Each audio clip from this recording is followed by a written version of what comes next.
இது வரைக்கும் 18 துறைகளை பார்த்து விட்டார். அவர் அனைத்து அமைச்சர்களையும் பார்த்து விட்டார். சில அமைச்சர்கள் மீது அவருக்கு நம்பிக்கை இருந்தாலும் இல்லாவிட்டாலும் அவர்களுக்கு புரிதல் வருகிறதோ இல்லையோ தனக்கு புரிதல் வேண்டும் என்று எல்லாருக்கும் பிரீஃபிங் வாங்கிக்கிறார். 3 மாதத்திற்குள் நீங்க ஏதாவது இந்த மாதிரி தவறுகள் செய்தீர்கள் அப்படின்னா யாரா இருந்தாலும் பாரபட்சம் பார்க்காம பதவியை விட்டு தூக்கிடுவேன் அப்படின்ற மாதிரி 3 மாதத்துக்கு ஒரு காலக்கெடு கொடுத்திருக்காருன்னு சொல்றாங்களே சார். அப்ப அமைச்சரவையில் மாற்றம் ஏற்படுவதற்கான சாத்திய கூறுகளும் இருக்கு அப்படின்ற மாதிரி பார்க்கலாமா? தோழமை கட்சி கிடக்கு அவங்கள வளர்றாங்க. இப்போ மீசிக்காடு வளர்றாரு கடந்துட்டு ஏதோ எந்த ஒரு விசாரணை நடந்தாலும் சுப்ரீம் கோர்ட்டுடைய ஆணையின்படி கீழ்மட்டத்தில் கிராமத்தில் இருந்தாலும் சரி எங்க இருந்தாலும் சரி நீங்க இன்ட்ராகேஷன் பண்ணும்போது சிசிடிவி மூலமாக ஏவாவேலு நான் ஒத்துழைத்தேன் 5 மணி நேரம் இருந்தேன் என்று சொல்லியிருக்கிறார். இது கண்டிப்பாக திமுக அதிகாரிகள் திமுக தலைமைக்கு சொல்லி இருப்பார்கள். வட இந்தியாவில் இருக்கக்கூடிய என்டிடிவி ஆங்கில தொலைக்காட்சி, டைம்ஸ் நவ் ஆங்கில தொலைக்காட்சி, ரிபப்ளிக் ஆங்கில தொலைக்காட்சி, நியூஸ் 18 ஆங்கில தொலைக்காட்சி, அனைத்து தொலைக்காட்சிகளும் சார் அந்த 20 IAS அதிகாரிகள் திடீரென மாற்றப்பட்டதுக்கான காரணம் ஏதாவது இருக்குமா சார்? ஒரு கிட்டத்தட்ட 180-185 IPS ஆபீசர் இருக்காங்க. எல்லாம் ஏதோ 400 வருதுமா. அந்த 400 ஆபீசர்ல ஒரு 300 ஆபீசர் திமுக ஆளுங்களா இருக்காங்க. என்ன பண்றது? இப்ப ராதாகிருஷ்ணன் அவர்கள் பாத்தீங்கன்னா முக்கிய செயலாளர்களாக பல துறைகள்ல பணியாற்றியவர், மிகவும் அனுபவம் வாய்ந்த ஒரு நபரை தூக்கி அண்ணா பல்கலைக்கழகம் சார்ந்த ஒரு பொறுப்புல போடுவது அப்படின்றதுக்கான காரணம் இந்த திமுகவினுடைய பின்னணியா சார்? அதனாலதான் மாத்துறாரு சீஃப் மினிஸ்டர் சொல்றாரு. கலங்கரை சொந்தங்களுக்கு அன்பு வணக்கம். இன்று நம்மோடு நேர்காணலில் இணைந்திருக்கும் சிறப்பு விருந்தினர் டெல்லியிலிருந்து மூத்த பத்திரிகையாளர் ராஜகோபாலன் அவர்கள். வணக்கம் சார். நமஸ்தே. வணக்கம். நல்லா இருக்கீங்களா? நலமா இருக்கேன் சார். நீங்க நலமா இருக்கீங்களா சார்? சார் இன்னைக்கு காலையில இருந்து விஜய் அவர்கள் அதிரடி மாற்றங்களை செஞ்சுக்கிட்டு இருக்காரு. 20 IAS அதிகாரிகளை பணியிட மாற்றம் செஞ்சிருக்காரு. இதற்கு பின்னணியில நிறைய விஷயங்கள் இருக்கு அப்படின்னு சொல்லப்படுது. இந்த விஷயங்களை நீங்க எப்படி பாக்குறீங்க? டெல்லியில இது பரபரப்பாக பேசப்படுதா சார்? 65 நாட்கள் ஆட்சி என்று விஜயனுடைய ஆட்சியை வர்ணிக்க வேண்டும் என்றால் அவர் இன்று மிக மிக மிக ஒரு உறுதிமொழி எடுத்துக்கொண்டு கலக்கத்தில் இருக்கிறார். காரணம் என்ன என்று கேட்டால் அந்த ஊழல் புகார் என்பது அவருடைய அரசாங்கத்தின் மீது வரக்கூடாது என்று அதிகமாக பேச்சு கொண்டிருந்த மீது அவருடைய சொந்த கட்சிக்காரரை 1.5 லட்சம் ரூபாய் வாங்கிவிட்டார் என்ற ஒரு கோபத்தில் இருக்கிறார். கரூர் விஷயத்தில் கூட அவர் துக்கப்பட்டது. அந்த ஜனநாயகன் படம் ரிலீஸ் ஆகாத இருக்குன்னு சொல்லிட்டு February Marchல துக்கப்பட்டது. ஏன்னா பொருளாதார ரீதியாக அதை தடுத்தார்கள் திமுகவினர் சேர்ந்து கொண்டு. சங்கீதா விஷயம், தன்னுடைய மனைவி விஷயம், அபிடவிட் எல்லாம் திமுக ரிலீஸ் பண்ணி பண்ணாங்க. அத்தனை விஷயத்துக்கெல்லாம் கூட மனம் தளராமல் இருந்த முதலமைச்சர் இன்று மனம் தளர்ந்து விட்டார் என்று தான் எனக்கு சில வர்ணனைகள் கிடைக்கின்றன. தமிழக முதலமைச்சர் மீட்டிங் முடிச்சிட்ட அப்புறம் அங்க ஒரு 2.5 hours மீட்டிங் போச்சு மகாலட்சுமி. அதிகாரிகள்லாம் சிட் அவுட் சைடு சொன்னாராம். எல்லா அதிகாரிகள்லாம் ஒரு 10 அதிகாரி இருந்தாங்க, சீஃப் செக்ரட்டரி உள்பட. அவர் வெளில போனோடனே மந்திரிகளுக்கெல்லாம் உள்ள கடற்கடன்னு வாய்ப்பு கஷ்டப்பட்டாங்க. என்ன எதுக்கு போக சொல்றாருன்னுட்டு. புஷி ஆனந்தனை பேச விட்டாரு சீஃப் மினிஸ்டர். நேற்று இந்த மாதிரிலாம் ஒரு ஆவண கொலை நடந்திருக்குது. அதை தவிர மத்திய அரசாங்கத்திலிருந்து 3 மொழி கொள்கை பற்றி சுப்ரீம் கோர்ட் இன்னைக்கு ஒரு ஜட்ஜ்மெண்ட் கொடுத்துருக்காங்க. அதாவது அந்த ஆலோசனை கொடுத்துருக்காங்க. நவோதயா பள்ளி ஏன் கிடைக்கலன்னுட்டுன்னு, ஏன் ஆரம்பிக்கிற தமிழ்நாட்டிலேன்னு சொல்லிட்டு.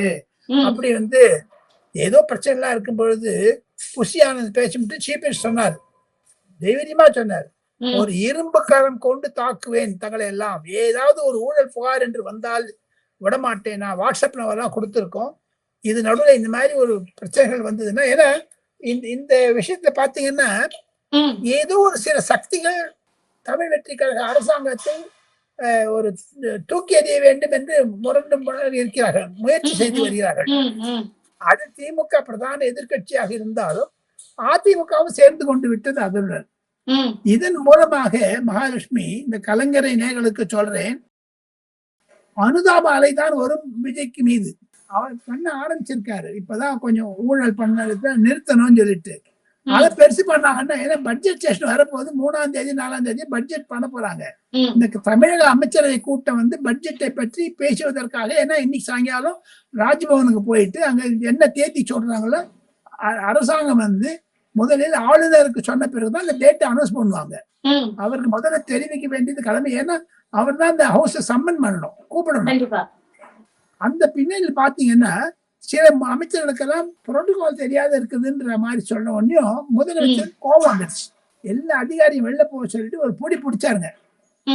ஒரு அமைச்சர் எனக்கு நேர்முக வர்ணனை சொன்னார். காரணம் என்ன என்று கேட்டால், வட இந்தியாவில் இருக்கக்கூடிய NDTV ஆங்கில தொலைக்காட்சி, டைம்ஸ் நவ் ஆங்கில தொலைக்காட்சி, ரிப்பப்ளிக் ஆங்கில தொலைக்காட்சி, நியூஸ் 18 ஆங்கில தொலைக்காட்சி, அனைத்து தொலைக்காட்சிகளும் Vijay cracks down on corruption அப்படின்னா ஹெட்டிங் போட்டுட்டு இந்தி தொலைக்காட்சிகளும் ஆரம்பிச்சது. எல்லாத்தையும் என்னையும் போனோ கேட்டாங்க, நானும் போனோ சொல்லியிருக்கேன் அது எல்லாத்தையும். ஆனா அவர் மனசுல ஒரு பெரிய கலங்கம் வந்தது. என்னன்னு கேட்டீங்கன்னா, ஒரு கருப்புள்ளி நம்ம ஒரு 10 நாள் கூட அவரை சொல்லி அதுக்குள்ளேயே நம்ம ஆளுங்களே நம்ம கவுக்குறாங்களேன்ற ஒரு எண்ணம் இருக்குது அவர் மனசுல. யாரும் இல்லைன்னு சொல்லல. அதெல்லாம் அவர் வெளிப்படுத்த வேண்டும்.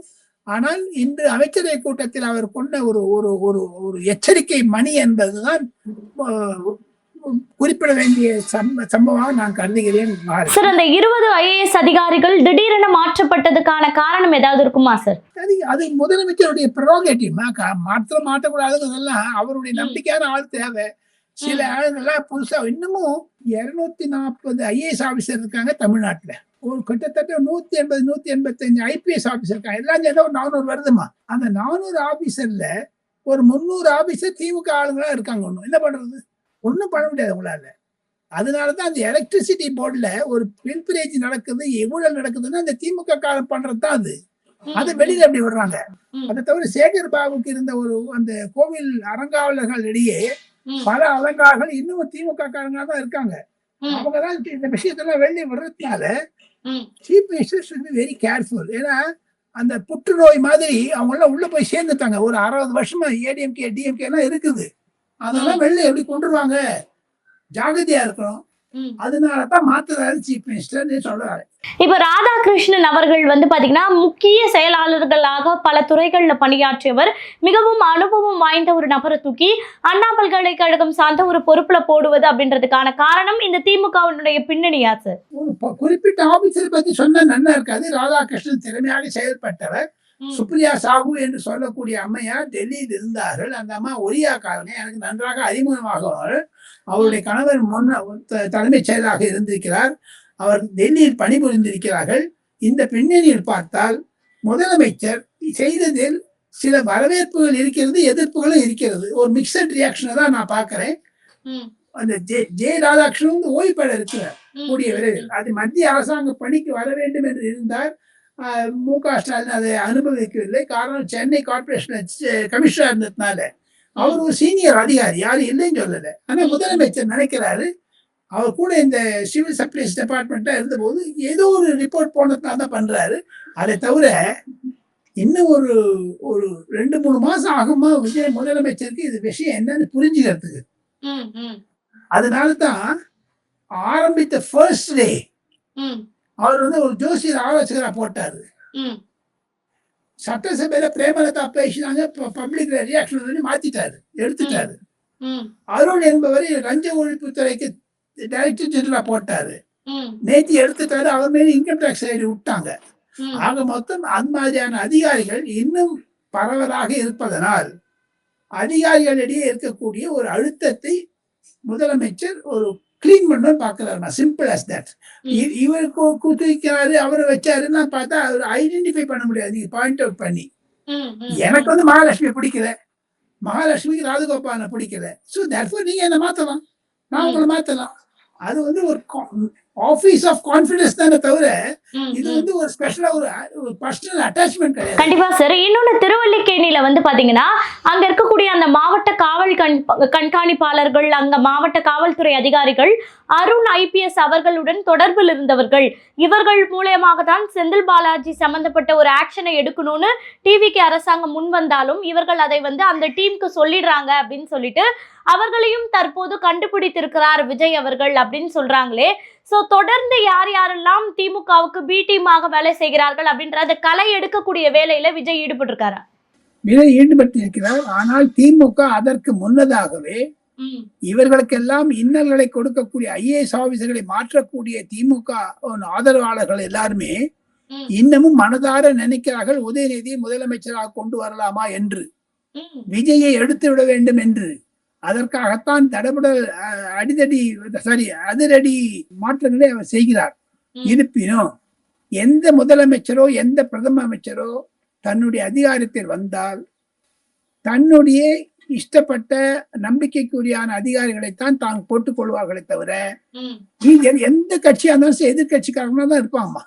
நீ பிஜேபி ஆகட்டும், காங்கிரஸ் ஆகட்டும், ஆம் ஆத்மி கட்சியா இருக்கட்டும், இல்ல மதிமுக இருக்கட்டும், கம்யூனிஸ்ட் எந்த கட்சியா இருக்கட்டும், அவர் முதலமைச்சர் தன்னுடைய கான்பிடன்ஸ் உள்ள ஆளை தான் கூட்டு பாருமா. சரி, இப்ப ஏவா வேலு அவர்களிடம் விசாரிக்கப்பட்ட அந்த வீடியோ ஆதாரம் இல்ல ஆடியோ ஆதாரம் வெளியாகி இருக்கு அப்படின்னு சொல்லப்படுறாங்க. பல கேள்விகள் அவரிடம் கேட்கப்பட்டிருக்கு, கிடுபிடி கேள்விகள் அப்படின்னு சொல்றாங்க. அதை பத்தின தகவல்கள் ஏதாவது இருக்கா சார்?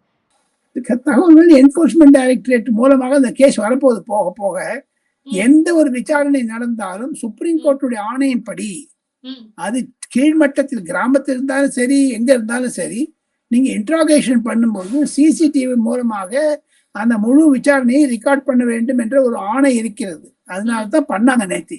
இது லீக் பண்றது லீக் பண்ணாததுலாம் அவங்களுடைய இஷ்டம், அரசாங்கத்தினுடைய இஷ்டம். ஏவா வேலு நான் ஒத்துழைத்தேன், 5 மணி நேரம் இருந்தேன் என்று சொல்லி இருக்கிறார். அதற்கு மேல விட மாட்டாங்க. ஏன்னா அவர் கொஞ்சம் பேச ஆரம்பிக்கிறாரு. ஏவா வேலு ஒன்னே ஒன்று மகாலட்சுமி, அரசாங்கத்திற்கு எதிர பேசினீங்கன்னா உங்களுக்கு அனுதாபால வரும். அதற்காக இவங்க என்ன பண்ணிருக்காங்க, நேற்று 5 மணி நேரம் பேசினதுக்கு ஆன்சர் சொல்லிட்டாரு. இது கண்டிப்பாக திமுக அதிகாரிகள் திமுக தலைமைக்கு சொல்லி இருப்பார்கள். இருந்தாலும் ஏவா வேலு போய் சொல்லிடுவார் ஸ்டாலின் கிட்டக்க. இந்த மாதிரிலாம் கேள்வி ஆக மொத்தம் இரு முனைகளிலும் இதில் இன்னல் ஆக்கப்படுபவர் யார் என்று கேட்டால் முதலமைச்சர் விஜய் தான். ஏன்னா எல்லா அம்புகளும் அவர் மேலதான் பாயுது.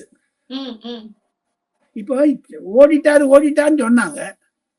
அவர் வெளில வந்துட்டு நான் ஓடலன்னாரு. அவர் ஓடிட்டான்னு சொன்னது சட்டசபையில இருந்து வெளில ஓடிட்டாங்க, அதை பத்தி மென்ஷன் பண்ணாரு. இவங்க ட்விஸ்ட் பண்ணாங்க. முதலமைச்சர் அப்படி சொன்னதாக இருந்தாலும் வைத்துக் கொண்டாலும் தப்பு கிடையாது. அதுக்கு அவர் எக்ஸ்பிளனேஷன் கொடுத்துட்டாரு நம்ம ஏவா வேலு. அது மேட்டர் செட்டட். இனிமேல் முதலமைச்சர் ஏவா வேலு பக்கம் கான்சென்ட்ரேட் பண்ணுவார். ஏன்னா புது ஆளு தான் பிடிக்கணும். இனிமேல் அவர் சிட்டிங் எம்எல்ஏ. நாளைக்கு இது சட்டசபை நடந்ததுன்னா அதுல அவர் கலந்து கொள்ளணும். ஸோ மொத்தம் இந்த அதிரடி மாற்றங்கள் திட்டங்கள் எல்லாம் சட்டசபை ஒரு 3ஆம் தேதியோ இன்னும் கூட போகுது நான் கேள்விப்படுறேன். அதற்கு முன்னதாக அனைத்து கைதுகளும் முடிந்தாகிவிடும், அனைத்து விசாரணைகளும் முடிந்தாகிவிடும். சட்டசபையில் முதலமைச்சர் திறமையாக பதில் சொல்ல இருக்கிறார் ஒரு 7-8 தேதிக்கு அபவுட் தி பட்ஜெட். அதை பார்த்துட்டு நல்ல பட்ஜெட்டா இருக்கும் போதுங்க. இந்த வாட்டி சீஃப் மினிஸ்டர் உட்காந்து எழுதுறாருங்க, நான் கேள்விப்பட்டேன். இது வரைக்கும் 18 துறைகளை பார்த்து விட்டார் அவர். அனைத்து அமைச்சர்களையும் பார்த்து விட்டார்.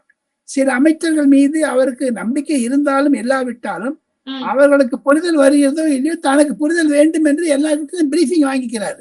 அதனால அவருக்கு எல்லா சப்ஜெக்டும் இப்ப கிரிப் வந்துடுச்சு. ஒண்ணு சொல்றேன், நாங்க போன வாட்டி நம்ம பேசின மாதிரி அவர் முகத்துல ஒரு களை வந்துடுச்சுமா, சீஃப் மினிஸ்டர் களை. அது பலே அமக்களம் வந்துடுச்சு. அது முன்ன மாதிரினா அது நீங்க ஒரு மே 5ஆம் தேதி படத்தை வச்சுங்க கையில, இன்னைக்கு படத்தை வச்சுங்க விஜய் இது அப்படி பாத்தீங்கன்னா உங்களுக்கே தெரியும். மொத்தம் அந்த டிஃபரன்ஸ் கண்டுபிடிச்சிடறேன். அதுக்கு ஒரு ஆளுமை வந்து விட்டது என்று நான் வர்ணிக்கிறேன். இன்னொன்னு, அமைச்சர்களுக்கு ஒரு காலக்கெடு ஒண்ணு கொடுத்திருக்காரு. 3 மாதத்திற்குள் நீங்க ஏதாவது இந்த மாதிரி தவறுகள் செய்தீர்கள் அப்படின்னா யாரா இருந்தாலும் பாரபட்சம் பார்க்காம பதவியை விட்டு தூக்கிடுவேன் அப்படின்ற மாதிரி 3 மாதத்துக்கு ஒரு காலக்கெடு கொடுத்திருக்காருன்னு சொல்றாங்களே சார். அப்ப அமைச்சரவையில் மாற்றம் ஏற்படுவதற்கான சாத்திய கூறுகளும் இருக்கு அப்படின்ற மாதிரி பார்க்கலாமா? அது அமைச்சரவைக்காக போகாதுங்க. அடிக்கடி அந்த ஒரு வார்னிங் கொடுக்க வேண்டியது, அந்த வார்னிங் கொடுக்க வேண்டியது தன்னுடைய சக கட்சிகளுக்கு கொடுத்திருக்காரு, தோழமை கட்சிகளுக்கு. அவங்கள வளர்றாங்க. இப்போ விசிக்கு ஆளு வளர்றாரு, கடந்துட்டு ஏதோ பேசுறாரு. ஒரு கோஜென்டா இல்லை, ஒரு கோர்வையாக இல்லை. அதனால ஒன்னே ஒன்று சொல்றேன், தாவேக்காக்கு எதிரிகள் என்று சொல்லக்கூடிய திராவிட முன்னேற்ற கழகம் அப்படி விமர்சிக்காதோ வைகோ அவர்கள் திருமாவளவன் வந்து நோபல் பிரைஸ் கொடுக்கணும்னு அதிகமா சொல்லிட்டார். அவர் யாரும் இல்லைங்க. வைகோ எனக்கு நல்ல நண்பர், மிக பிடித்தவர். வைகோ வந்து திருமாவளவனும் இன்னைக்கு சொல்றாரு. காலையில நான் பார்த்தேன், 14ஆம் தேதி காலையில தொலைக்காட்சிகளில் திமுக வந்து பாஜக பக்கம் போகணும் காத்தாடி விடுறாரு. அவர் பெரிய பெரிய காத்தாடி, ராட்சச காத்தாடி டீல் பண்றாரு அவர். அதெல்லாம் பேசக்கூடாது. ஆக மொத்தம் விஜய் அவர்கள் 3 மாத கெது எதிர்ப்பு கொடுத்திருக்காருன்னா தோழமை கட்சிகளை வாயை அடக்குவதற்கு என்பதுதான் என்னுடைய இன்டர்பிரேஷன். மகாலட்சுமி சார், இன்னொரு பக்கம் ஆதவ அர்ஜுனா வந்து பாத்தீங்கன்னா அன்புமணியோடு அந்த டென்னிஸ் விளையாடிக்கிட்டு இருக்காரு. அப்போ வந்து அன்புமணி சொல்றாரு, என்ன ஒரு பிரச்சனையா இருந்தாலும் நாங்க கேட்டோம் அப்படின்னா நிதி பத்தலன்ற வார்த்தையை பயன்படுத்தாம எங்களுக்கு நீங்க செஞ்சு தரணும் அப்படின்னு சொல்றாரு. சோ மிகவும் இணக்கமாக பாமகவுடன் அவர்கள் செல்கிறார்கள். இதை வச்சு திமுக, அதாவது விசிகாக்கு ஒரு அழுத்தம் கொடுக்கிறார்கள் பார்க்கலாமா? கடவே கிடையாது. விளையாட்டுத்துறைக்கு கொடுக்கிறாங்க, விசிகாக்கு கொடுக்கல. விளையாட்டுத்துறைக்கு அவர் முக்கியத்துவம் குத்தரிக்கிறார். அதே விசிகாவுடன் நல்ல நட்பை வைத்திருக்கிறார் ஆதவ அர்ஜுனா. ஆதவ அர்ஜுனாவுடைய ஒரு நடைபயணம் தமிழ் வெற்றி கழகத்திற்கு வருவதற்கு முன்னதாக திமுக மற்றும் விடுதலை சிறுத்தை கட்சியில் இருந்தவர்கள் அவருக்கு விஷயம் தெரியும், அவங்களுடைய அப்ரோச் அணுகுமுறை எல்லாம். அதனால 3 மாத கெடு என்பது அன்புமணி ராமதாஸுக்கு ஆதவ அர்ஜுனாவோட சேர்ந்து பேட்மிண்டன் விளையாடுறது. ஏன்னா பேட்மிண்டன் கவுன்சில் ஆஃப் இந்தியாவுக்கு சேர்மன் ஆதவ அர்ஜுனா. அதுக்காக தான் டேராடூன்ல போய் விளையாடினார். நான் அவர் போய் பேசியிருக்கேன் அவரோட. அவர் பேசும்போதெல்லாம் உத்தராகண்டுக்கெல்லாம் வந்தார். அவரு எல்லா ஆல் ஓவர் இந்தியாவுக்கு போறாரு. விளையாட்டுல இன்ட்ரெஸ்ட் இருக்குது. அன்புமணியோட போட்டு அந்த காரணம் என்னன்னு கேட்டீங்கன்னா அவரே சொல்லியிருக்காரு, MLA, IAS officer, IPS officer உள்பட நாங்க விளையாடுவோம்னு சொல்லியிருக்காரு. ஒரு இணக்கத்தை காண்பிக்கிறாரே தவிர அது ஒன்றும் தப்பு கிடையாது. ஒருவேளை நான் ஒன்னே சொல்றேன், இப்ப நான் உங்க ஆபீஸ்க்கு வந்தேன்னு வச்சுங்க, உங்க விஜயம் சரி, நீங்களும் சரி, உங்க தோழமை, உங்க டீம் என்னோட வந்து டீ சாப்பிட வருவாங்க, காஃபி சாப்பிட வருவாங்க. அதனால வந்து அது அன்புமணி தேசம் தானே தவிர அன்புமணி ராமதாஸ் ஆதவ அர்ஜுனா பேசுறது என்னன்னா அவர் அமைச்சரா இருக்கிறார். நீங்க பணத்துக்கு அச்சப்படாதீங்க, ஸ்போர்ட்ஸுக்கு நிறைய செலவிங்கன்னுட்டு அதையும் சொல்றாரு பாருங்க. ஆதவ அர்ஜுனா சொன்னாரு, நீங்க ஓட்ட பந்தயத்துல சீஃப் மினிஸ்டர் ஓடினாரு, சீஃப் மினிஸ்டருக்கே பிடிக்குது, எவ்ரி ஒன் ஷுட் கீப் ஃபிட்னு சொல்றாருல்ல, அதுதான் ஒரு முக்கியமாக இருக்க தவிர அதில் நான் அரசியல் பார்க்கவில்லை. எது இருப்பினும் 3 மாத கெடு என்பது தாவேகாவுடைய தோழமை கட்சிகளுக்கு எச்சரிக்கை கொடுத்திருக்கிறார் விஜய் என்பதுதான் என்னுடைய யதார்த்தமான ரியாக்ஷன். ஆனா இன்னைக்கும் தமிழகத்துல வந்து பாத்தீங்கன்னா இபிஎஸ் அவர்கள் சொன்னது ஆங்கில பத்திரிகைகள்ல வந்திருக்கு. அதாவது விஜய் அவர்கள் எம்எல்ஏ திருட அப்படின்னு சொல்றாரு, ஆட்சி கவிழ்க்கப்படும் அப்படின்னு சொல்றாரு. அதே போல இங்க திமுக சார்பிலும் ஆட்சி கவிழ்க்கப்படும், 2029க்குள்ள மறுதேர்தல் வரும் அப்படின்றதையே பேசிக் கொள்கிறார்களே, இதற்கு காரணம் என்ன? அப்படியான சாத்தியக்கூறுகள் ஏதாவது இருக்கா? சாத்தியக்கூறுகள் இல்லை.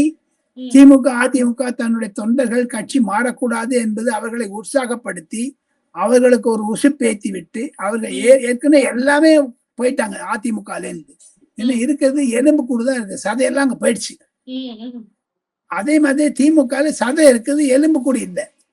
அந்த எலும்பு கூட உடைச்சிட்டாரு ஸ்டாலின், இந்த நம்ம விஜய் அவர்கள். போக போக பாருங்க, திமுகவும் அதிமுக மாதிரி கரைஞ்சு விடும். தங்களுடைய ஊழியர்களையும் கட்சி கேடர்ஸையும் வரக்கூடிய பொது தேர்தலில் தொப்புனு கீழே ஊழ்ந்துடக்கூடாது, அதுக்காக தான் உசுப்பி விடுகிறார்கள். நாங்களாம் ஆட்சிக்கு வர போறோம், அதிமுக வரும், திமுக வரும், தாவேகா இருக்காதுன்னுட்டு. ஆனா கிரவுண்ட் ரிப்போர்ட் கேட்டீங்கன்னா மகாலட்சுமி, எனக்கு தெரிந்த திருநெல்வேலி, மதுரை, ராமநாதபுரம் போன்ற இடங்களில் இருக்கக்கூடிய அதிமுக திமுக தொண்டர்கள் பலர் தமிழ் வெற்றி கழகத்தை பக்கம் போக ஆசைப்படுகிறார்கள். மு.க. ஸ்டாலினுடைய தலைமை மீது அவர்களுக்கு நம்பிக்கை இல்லையே, அவர் இனிமே சீஃப் மினிஸ்டர் வருவார்னுட்டு. அதுக்காக தான் நிறைய பேர் இங்க போறாங்க. Simple as that.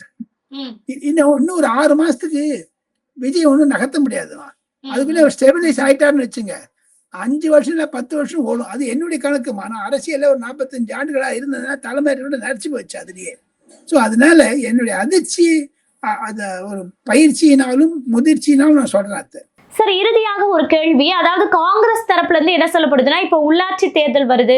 ஸோ வந்து நம்ம அமைச்சரவை மட்டுமில்லாமல் உள்ளாட்சி தேர்தல் எல்லாத்துலயுமே வந்து காங்கிரஸ் வந்து தன்னுடைய பவரை பிடிக்கணும், அதிகாரத்தை பிடிக்கணும் அப்படின்னு டிவிகேவை அழுத்தம் கொடுக்கிறார்கள், பயன்படுத்துகிறார்கள். ராகுல் அவர்கள் இங்க தமிழ்நாட்டுக்கு வருகை புரியும் போது இதற்கான ஆலோசனை நடைபெறும் அப்படின்னு சொல்றாங்க.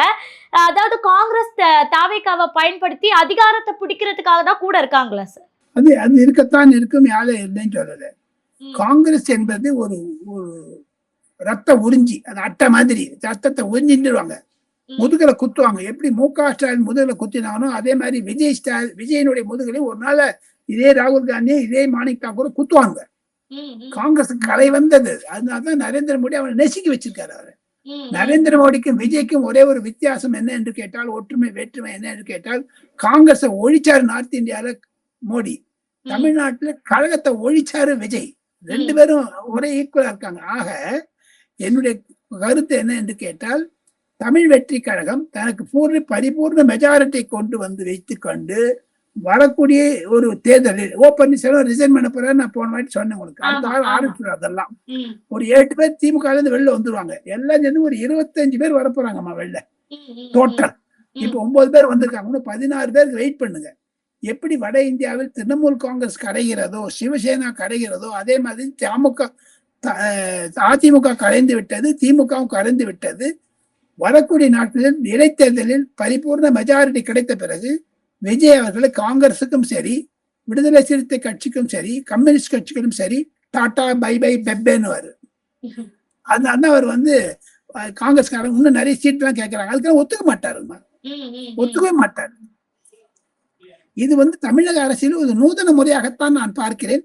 ஒன்னே ஒண்ணுமா, நீங்க ஆதரவு கொடுக்கறேன்னு சொல்லிட்டு டிமாண்ட் பண்ணக்கூடாது. இது ஒரு மறைமுக குதிரை பேரம். காங்கிரஸ் கேட்பது தவறு. முதலமைச்சர் நான் கூட்டணிக்கு வாங்கன்னு சொன்னாரு, இவங்க வந்துட்டாங்க. இப்ப போதாக வரைக்கும் நொட்டு நொஸ்கு ஒரு இடத்த பிடிச்சா மடத்தை கவனிப்பாங்க. அந்த மாதிரி மடத்தை பிடிக்க பாக்குறாங்க. அது எப்படி முடியும்?